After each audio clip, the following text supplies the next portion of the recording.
আসসালামু আলাইকুম। এই মুহূর্তে একটি সেল আপডেট হচ্ছে ওয়ালটন এই 100 সিসি বাইকগুলো। এই বাইকগুলো কিন্তু যারা প্রথমে দেখেছিলেন আমাদের কিন্তু অনেক বাইক ছিল।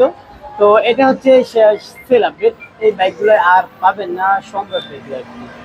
তো কত টাকায় বিক্রি করলাম, বাইকগুলো থেকে আসলো সেই সম্বন্ধে জানবো নিজ মুখে। ভালো আছেন ভাইয়া? জি ভাই, ভালো আছি। কোথা থেকে আসলেন? ভাই আসছি আপনার ময়মনসিংহ থেকে। ময়মনসিংহ থেকে। কত টাকা কিনলেন দেখে? 30,000 টাকা ভাই। 30,000 টাকা দিয়া। তো ভাইয়ের জন্য দোয়া রাখবেন, ভাইয়ের জন্য সুস্থ সবল দীর্ঘ করে পৌঁছতে পারে, এবং কি আমাদের জন্য দোয়া রাখবেন আমরা যেন আরো কম পাইছি বাইক কিন্তু সেল করতে পারি। আর লোকেশন হচ্ছে নরসিংদী জেলার মাধবদী বাস স্টেশন নেমে 20 টাকা রিক্সা ভাড়া নেবে জালপটি মসজিদের একটু আগেই মিটারে অবস্থিত সম্রাট বাইক। ভাইয়ের জন্য দোয়া রাখবেন, ভাইয়ের জন্য সুস্থ সবলে নিজের বাসায় পৌঁছতে পারে, এবং কি বাইকটা যে কদিন চালায় বাইকটা যেন ভালো সার্ভিস হয়। আলহামদুলিল্লাহ এই বাইকগুলো যারা নিয়েছে মাইলেজের জন্য খুব ভালো রিভিউ পেয়ে